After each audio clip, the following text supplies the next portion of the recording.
아, 운전 좀 조심 좀 하지? 뭐야, 당신들 갑자기. 왜 이래? 어? 어? 살려주세요. 2024년 10월 어느 오후였습니다. 평범한 날이었습니다. 김성호 씨는 52세 자영업자였습니다. 인천에서 작은 철물점을 운영하고 있었습니다.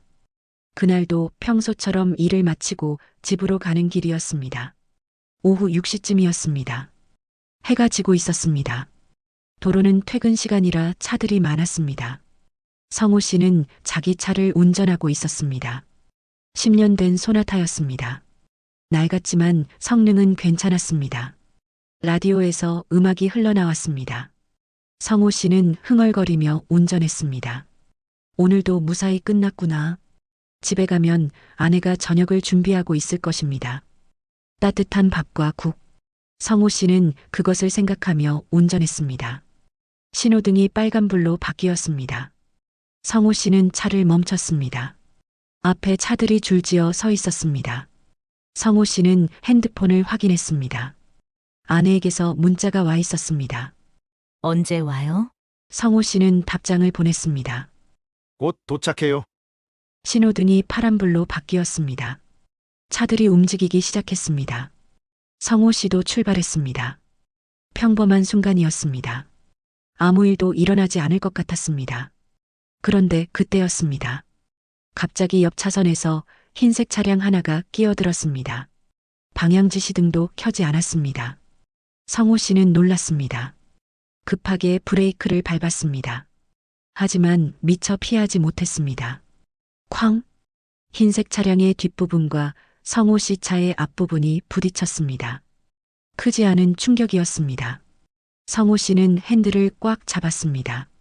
차가 멈췄습니다. 성호 씨는 숨을 내쉬었습니다. 다행히 크게 다치지는 않았습니다. 에어백도 터지지 않았습니다. 가벼운 접촉 사고였습니다. 성호 씨는 한숨을 쉬었습니다. 아, 정말? 이럴 때가 아닌데. 앞차도 멈춰섰습니다. 흰색 소나타였습니다. 번호판을 보니 인천 번호였습니다. 성호 씨는 시동을 끄고 차에서 내렸습니다. 다른 차들이 경적을 울렸습니다. 빵빵. 방해가 되고 있었습니다. 성호 씨는 손을 들어 미안하다는 표시를 했습니다. 그리고 흰색 차량 쪽으로 걸어갔습니다. 운전석 문이 열렸습니다. 한 남자가 내렸습니다. 40대쯤 돼 보였습니다. 키가 크고 마른 체격이었습니다. 검은 점퍼를 입고 있었습니다. 얼굴에 표정이 없었습니다. 남자는 성호 씨를 봤습니다. 그리고 차 뒷부분을 확인했습니다. 범퍼가 찌그러져 있었습니다. 심하지는 않았습니다. 남자는 성호 씨에게 말했습니다. 괜찮으세요? 목소리가 차갑게 느껴졌습니다. 성호 씨는 대답했습니다. 네, 괜찮습니다. 차는 어떻습니까? 남자가 답했습니다. 별로 안 심한 것 같은데요. 성호 씨는 안도했습니다. 큰 사고는 아닌 것 같았습니다. 보험 처리하면 될 것 같았습니다. 성호 씨는 말했습니다. 죄송합니다. 제가 미처 못 봤네요. 남자는 고개를 저었습니다. 아니요, 제가 갑자기 끼어든 것 같기도 하고요. 서로 과실이 있는 것 같았습니다. 성호 씨는 보험증권을 꺼내려고 했습니다. 사진 찍고 보험사에 연락하면 될 것 같았습니다. 하지만 남자가 말했습니다. 잠깐만요. 일단 차를 길 옆으로 빼야 할 것 같은데요. 뒤에 차들이 막히고 있어요. 성호 씨는 뒤를 봤습니다. 차들이 줄지어 서 있었습니다. 경적 소리가 계속 들렸습니다. 성호 씨는 고개를 끄덕였습니다. 네, 그러죠. 두 사람은 각자 차로 돌아갔습니다. 시동을 걸었습니다. 천천히 길 옆 갓길로 차를 옮겼습니다. 흰색 차량이 먼저 멈췄습니다. 성호 씨도 그 뒤에 멈췄습니다. 두 차는 나란히 갓길에 섰습니다. 성호 씨는 차에서 내렸습니다. 남자도 내렸습니다. 다시 만났습니다. 성호 씨는 말했습니다. 사진 찍고 보험 처리하죠. 남자는 고개를 끄덕였습니다. 네, 그렇게 하죠. 성호 씨는 핸드폰을 꺼냈습니다. 사진을 찍으려고 했습니다. 바로 그때였습니다. 흰색 차량의 뒷문이 열렸습니다. 성호 씨는 놀랐습니다. 뒷좌석에 사람이 있었나? 처음에는 몰랐습니다. 차창이 썬팅돼 있어서 안이 보이지 않았습니다. 문이 열리고 한 남자가 내렸습니다. 30대로 보였습니다. 덩치가 컸습니다. 검은 모자를 쓰고 있었습니다. 마스크로 얼굴을 가리고 있었습니다. 손에 무언가를 들고 있었습니다. 길고 둥근 물건이었습니다. 몽둥이였습니다. 성호 씨는 이상하다고 느꼈습니다. 왜 몽둥이를? 뭔가 잘못됐다는 느낌이 들었습니다. 본능적으로 뒤로 물러나려 했습니다. 하지만 늦었습니다. 남자는 빠르게 다가왔습니다. 그리고 휘둘렀습니다. 몽둥이가 성호 씨 다리를 향했습니다. 성호 씨는 피하려 했습니다. 하지만 미처 피하지 못했습니다. 쾅! 둔탁한 소리가 났습니다. 엄청난 고통이 왔습니다. 성호 씨는 비명을 질렀습니다. 아, 다리가 꺾였습니다. 무릎이 부러지는 느낌이었습니다. 성호 씨는 바닥에 쓰러졌습니다. 너무 아팠습니다. 숨을 쉴 수 없었습니다. 눈앞이 하얘졌습니다. 남자는 다시 몽둥이를 들었습니다. 또 때리려는 것 같았습니다. 성호 씨는 손을 들어 막으려 했습니다. 하지만 힘이 없었습니다. 이대로 죽는 건가? 공포가 밀려왔습니다. 왜? 왜 이러는 거지? 이해할 수 없었습니다. 단순한 접촉 사고였는데. 왜 갑자기 폭행을? 성호 씨는 정신을 잃을 것 같았습니다. 여러분이라면 이때 어떻게 하셨을까요? 갑자기 공격받는 상황. 도망칠 수도 없고 저항할 수도 없는 순간. 어떤 선택을 하셨을까요? 성호 씨는 선택할 여유가 없었습니다. 순식간에 일어난 일이었습니다. 안도감에서 방심으로 그리고 공포로. 단 몇 초 만에 모든 것이 바뀌었습니다. 평범한 하루가 악몽이 되는 순간이었습니다. 성호 씨는 바닥에 쓰러져 있었습니다. 다리가 너무 아팠습니다. 움직일 수 없었습니다. 눈을 떴습니다. 흐릿하게 보였습니다. 두 남자가 서 있었습니다. 운전석에 있던 남자와 뒷좌석에서 나온 남자. 두 사람은 성호 씨를 내려다봤습니다. 표정이 없었습니다. 차갑게 느껴졌습니다. 운전석 남자가 말했습니다. 빨리 옮겨! 뒷좌석 남자가 고개를 끄덕였습니다. 성호 씨를 끌어올렸습니다. 성호 씨는 저항하려 했습니다. 하지만 다리가 말을 듣지 않았습니다. 너무 아팠습니다. 힘이 빠졌습니다. 남자는 성호 씨를 흰색 차량 뒷좌석으로 밀어 넣었습니다. 성호 씨는 좁은 공간에 쑤셔 넣어졌습니다. 몸을 웅크릴 수밖에 없었습니다. 다리가 꺾여서 더 아팠습니다. 남자가 차문을 닫았습니다. 쾅! 어둠이 내렸습니다. 차창은 썬팅돼 있어서 밖이 잘 보이지 않았습니다. 성호 씨는 숨을 헐떡였습니다. 이게 무슨 일인가? 왜 이러는 거지? 납치인가? 강도인가? 정신이 혼란스러웠습니다. 운전석과 조수석 문이 열렸습니다. 두 남자가 탔습니다. 시동을 걸었습니다. 차가 출발했습니다. 성호 씨는 소리쳤습니다. 당신들 뭐 하는 거요? 왜 이러는 거요? 운전석 남자가 뒤를 돌아봤습니다. 조용히 해. 소리 지르면 더 아프게 해줄 거야. 목소리가 차가웠습니다. 위협적이었습니다. 성호 씨는 입을 다물었습니다. 무서웠습니다. 차는 어디론가 가고 있었습니다. 어디로 가는지 알 수 없었습니다. 성호 씨는 창밖을 보려 했습니다. 하지만 썬팅 때문에 잘 보이지 않았습니다. 가로등 불빛이 지나갔습니다. 건물들이 보였습니다. 시내인 것 같았습니다. 아니, 점점 외곽으로 가는 것 같았습니다. 건물이 줄어들었습니다. 어두워졌습니다. 성호 씨는 핸드폰을 만져봤습니다. 주머니에 있었습니다. 다행이었습니다. 몰래 꺼내려 했습니다. 하지만 조수석 남자가 뒤를 돌아봤습니다. 뭐 하는 거야? 핸드폰 꺼내지 마! 성호 씨는 손을 멈췄습니다. 남자가 뒤로 손을 뻗었습니다. 성호 씨 주머니에서 핸드폰을 빼앗았습니다. 지갑도 빼앗았습니다. 성호 씨는 항의했습니다. 왜 그걸 가져가요? 남자는 대답하지 않았습니다. 그냥 앞을 봤습니다. 성호 씨는 절망했습니다. 이제 연락할 방법도 없었습니다. 아내가 걱정할 것입니다. 왜 안 오나? 왜 전화를 안 받나? 성호 씨는 가슴이 아팠습니다. 미안했습니다. 여보, 미안해. 나 큰일 났어. 하지만 말할 수 없었습니다. 차는 계속 달렸습니다. 30분쯤 지났습니다. 차가 멈췄습니다. 어딘가 도착한 것 같았습니다. 성호 씨는 긴장했습니다. 이제 무슨 일이 벌어지는 거지? 문이 열렸습니다. 남자가 성호 씨를 끌어냈습니다. 밖은 어두웠습니다. 주변을 봤습니다. 낡은 건물이 보였습니다. 창고 같았습니다. 외딴 곳이었습니다. 인적이 드물었습니다. 소리를 질러도 아무도 듣지 못할 것 같았습니다. 남자는 성호 씨를 창고 안으로 끌고 갔습니다. 성호 씨는 다리를 절었습니다. 너무 아팠습니다. 하지만 남자는 개의치 않았습니다. 그냥 끌고 갔습니다. 창고 안은 더 어두웠습니다. 냄새가 났습니다. 곰팡이 냄새. 축축했습니다. 한쪽 구석에 의자가 하나 있었습니다. 남자는 성호 씨를 그 의자에 앉혔습니다. 그리고 밧줄로 묶었습니다. 손과 발을. 성호 씨는 저항할 수 없었습니다. 다리가 부러져서 힘이 없었습니다. 남자는 묶는 것을 끝냈습니다. 그리고 나갔습니다. 운전석 남자와 함께 문이 닫혔습니다.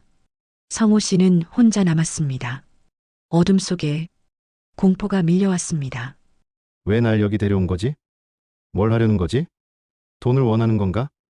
아니면 다른 목적이 있나? 성호 씨는 알 수 없었습니다. 하지만 느낌이 좋지 않았습니다. 뭔가 계획된 것 같았습니다. 우연한 사고가 아니었습니다. 처음부터 의도된 것이었습니다. 성호 씨를 노린 것이었습니다. 왜 나를 노렸을까? 성호 씨는 생각했습니다. 특별한 사람도 아닌데, 돈이 많은 것도 아닌데, 그저 평범한 자영업자인데, 왜 하필 나였을까? 성호 씨는 이해할 수 없었습니다. 하지만 범인들은 이유가 있었습니다. 성호 씨는 그들의 기준에 딱 맞는 표적이었습니다. 중년 남성, 혼자 차를 운전 중, 외딴 도로, 주변에 도움받을 사람 없음, 완벽한 조건이었습니다. 성호 씨는 몰랐습니다. 자기가 이미 관찰당하고 있었다는 것을, 며칠 전부터 미행당했다는 것을, 생활 패턴을 파악당했다는 것을, 퇴근 시간, 경로, 혼자 다닌다는 사실, 모든 것이 노출됐습니다. 그리고 오늘 실행에 옮긴 것입니다. 사고를 가장해서 자연스럽게 접근해서 의심받지 않게 성호 씨는 속은 것입니다. 완벽하게. 시간이 얼마나 지났을까요? 성호 씨는 알 수 없었습니다. 시계가 보이지 않았습니다. 핸드폰도 없었습니다. 그저 어둠 속에서 기다릴 뿐이었습니다.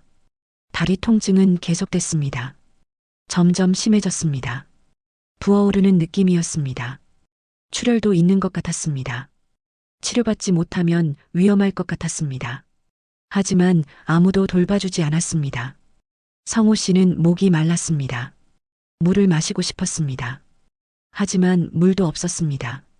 배도 고팠습니다. 저녁을 못 먹었습니다. 하지만 밥보다 무서움이 컸습니다. 이제 어떻게 되는 거지?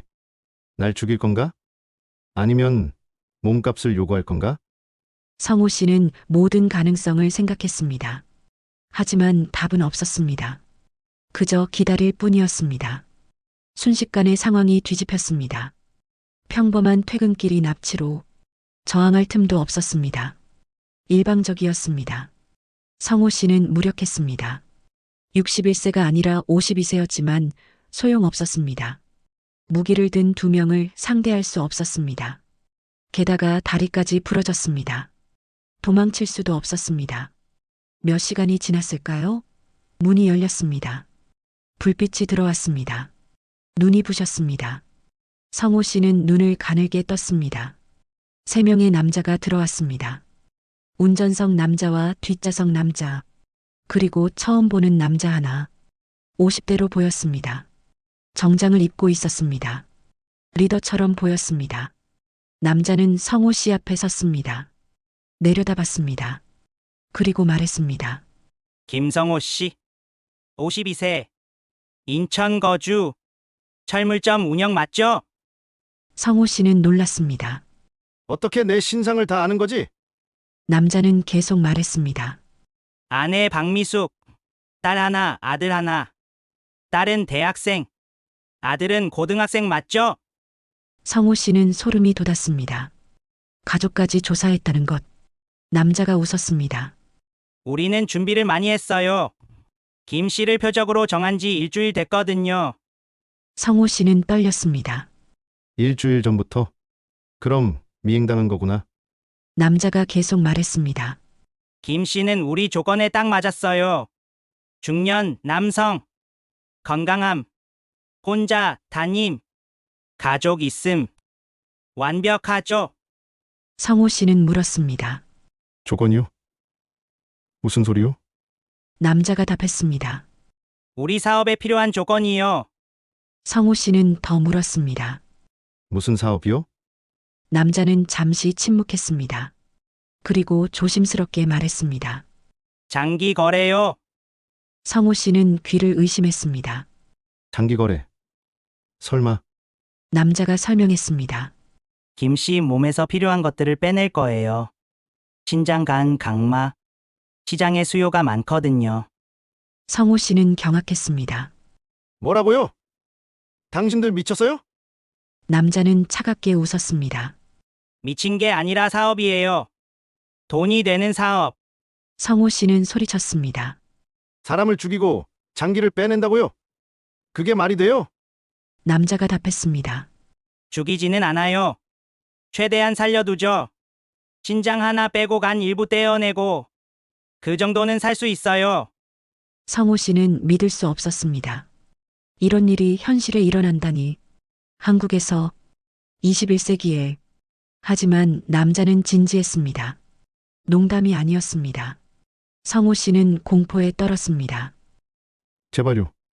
날 놔주세요. 가족이 있어요. 남자가 말했습니다. 가족 걱정 마세요.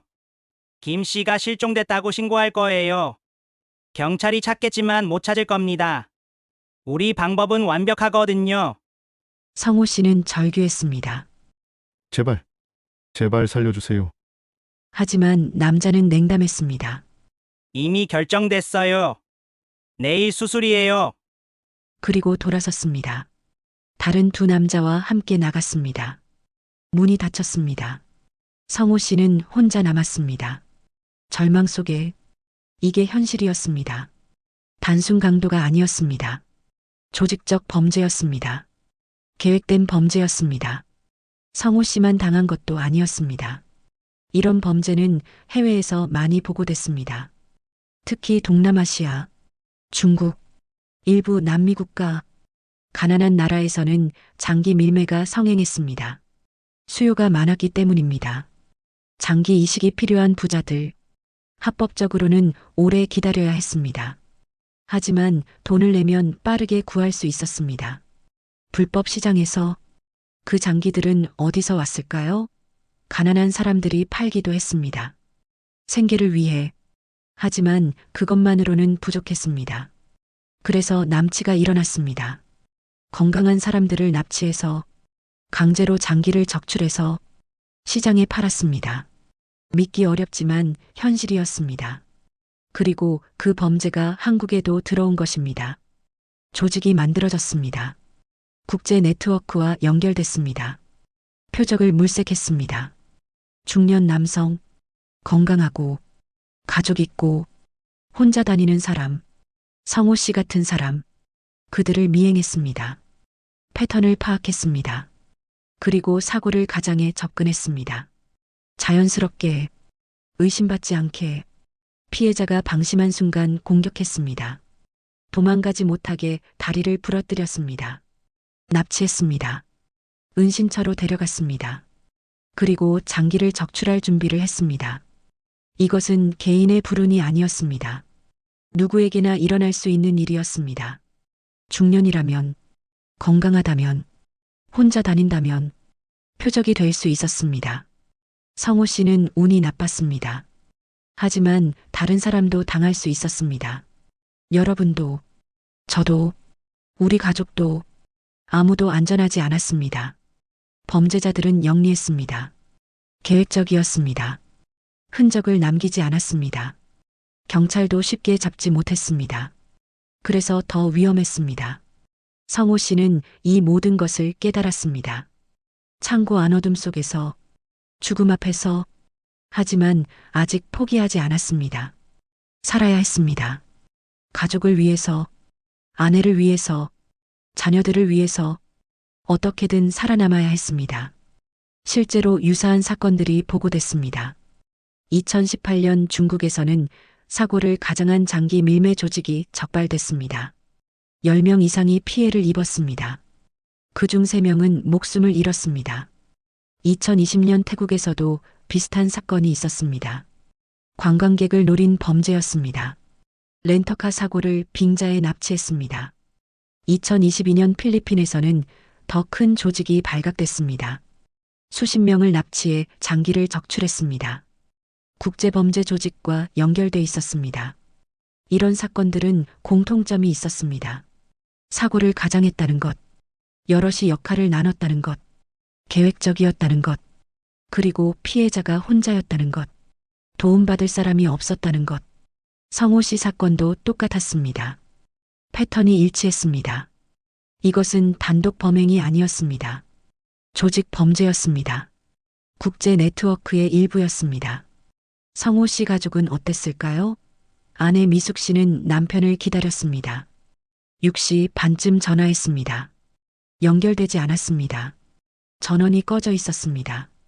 이상했습니다. 남편은 항상 전화를 받았습니다. 7시가 됐습니다. 여전히 연락 없었습니다. 미숙 씨는 걱정됐습니다.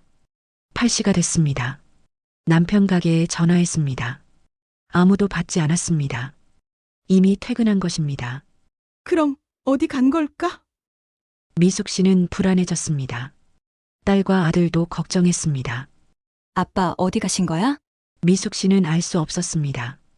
9시가 됐습니다. 미숙 씨는 경찰에 신고했습니다. 남편이 집에 안 들어왔다고, 연락도 안 된다고 경찰이 물었습니다. 평소에도 그러신 적 있나요? 미숙 씨가 답했습니다. 한 번도 없어요. 항상 연락하고 다니는 사람이에요. 경찰은 기록했습니다.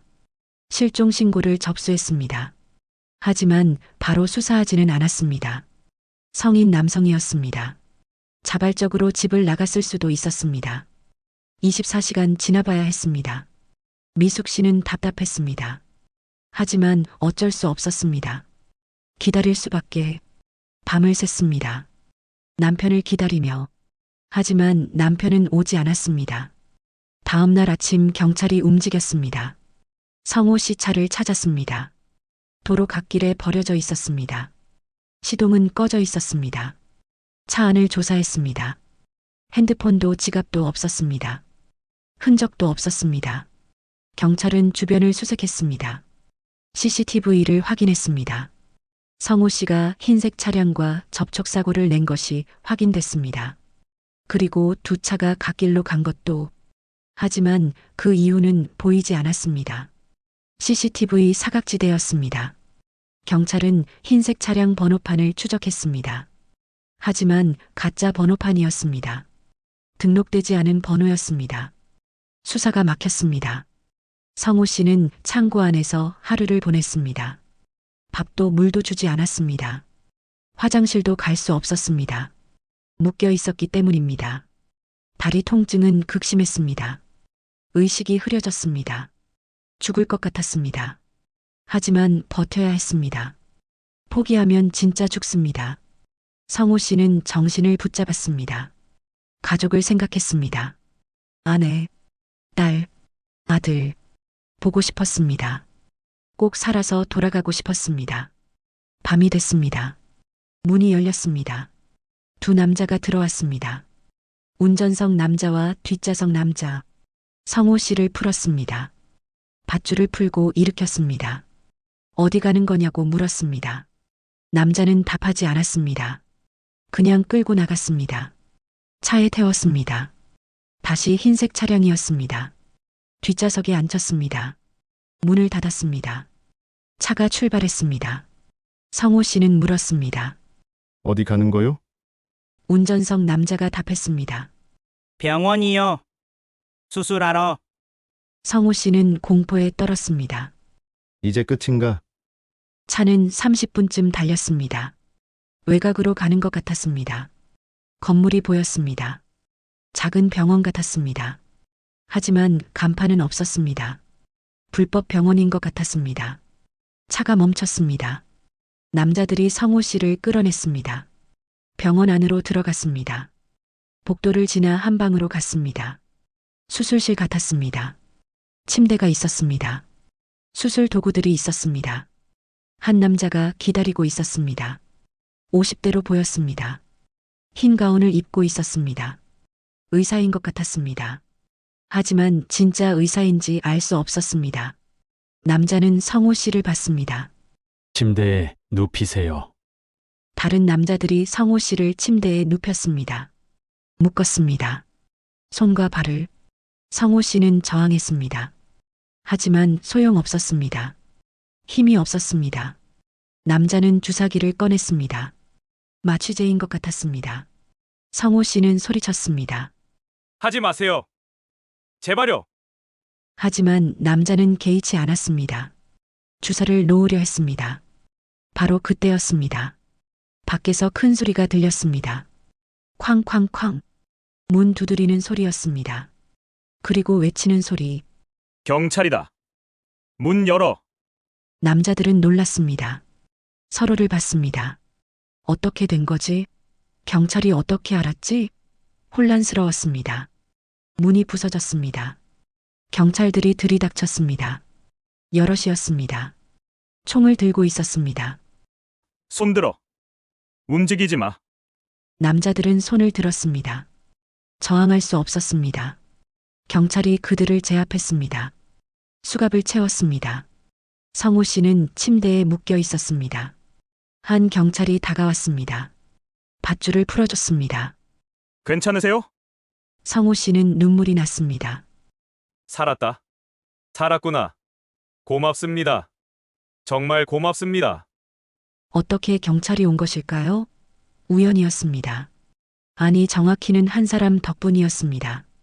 창고 근처를 지나가던 노숙자였습니다. 그는 그날 밤 창고 근처를 배회하고 있었습니다. 잠잘 곳을 찾고 있었습니다. 창고를 발견했습니다. 안을 들여다봤습니다. 문틈으로 어둠 속에 누군가 묶여 있는 것을 봤습니다. 이상했습니다. 노숙자는 가까이 다가갔습니다.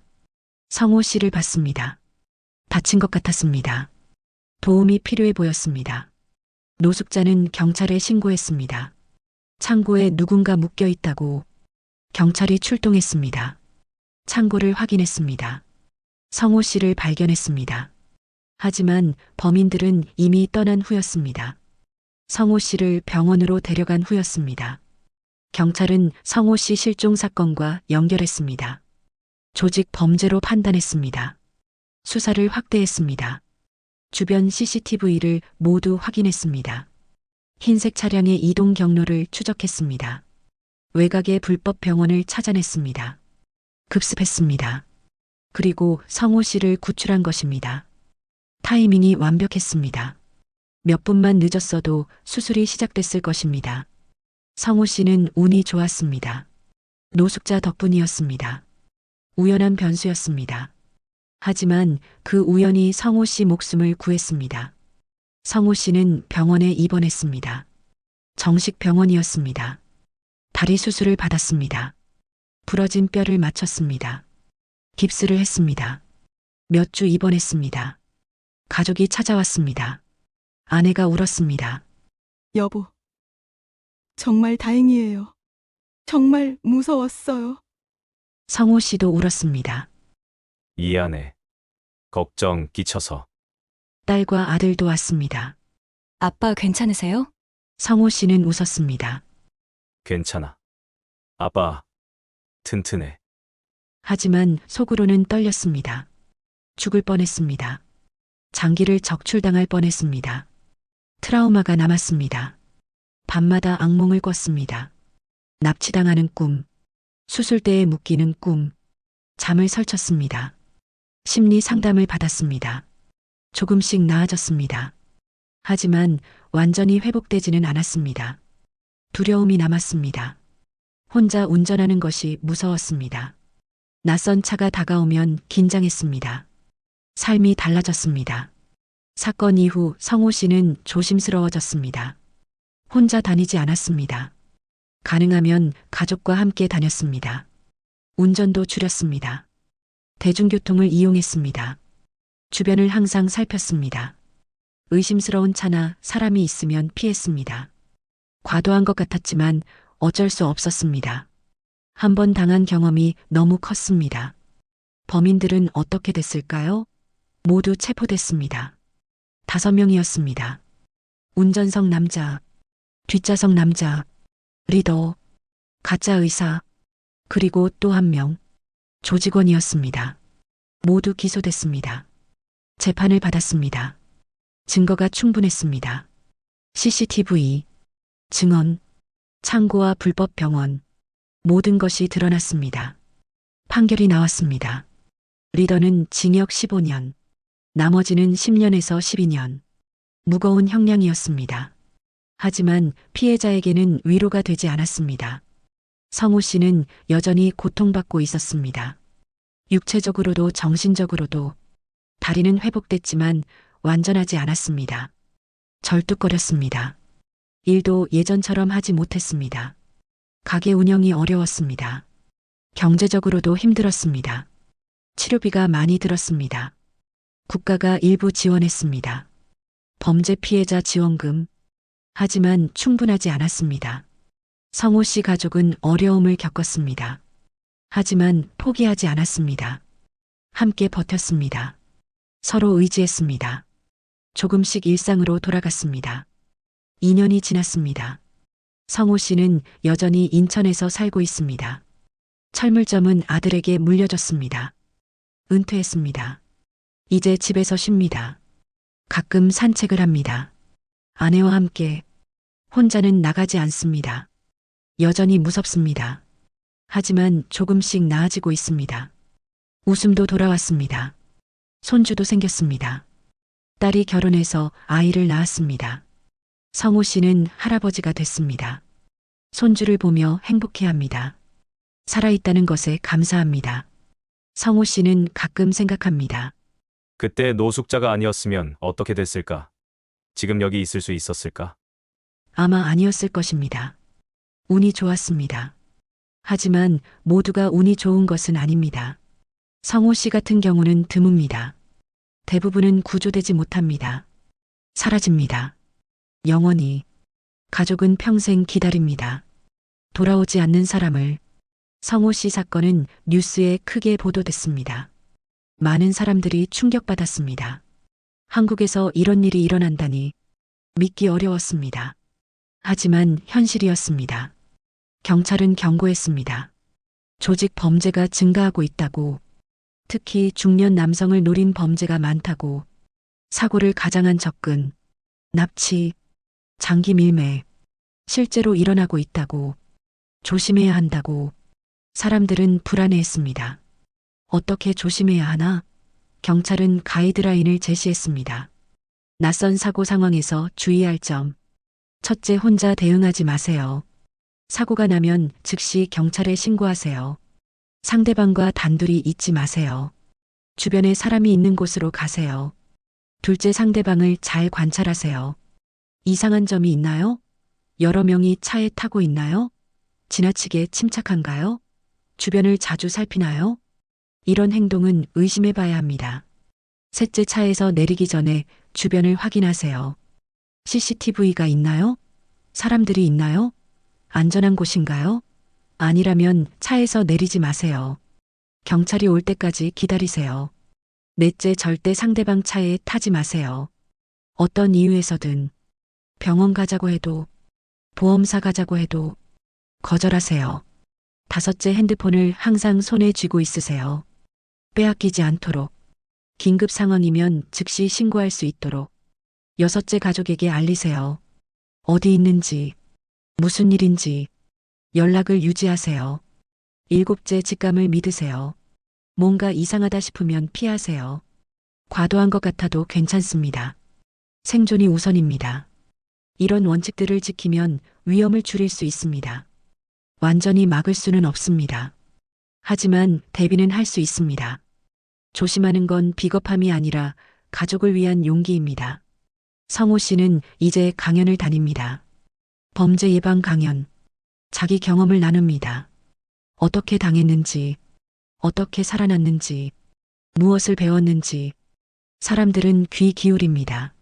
충격받습니다. 그리고 다짐합니다. 조심하겠다고, 나도 당할 수 있다고. 성호 씨는 말합니다. 여러분, 제 이야기가 공포로 남지 않기를 바랍니다. 대신 깨달음으로 남기를 바랍니다. 세상은 여전히 위험합니다. 하지만 대비하면 살아남을 수 있습니다. 조심하세요. 가족을 지키세요. 그것이 제가 드리고 싶은 말입니다. 오늘 이야기는 여기까지입니다. 구독과 좋아요는 영상 제작에 큰 힘이 됩니다. 시청해주셔서 감사합니다.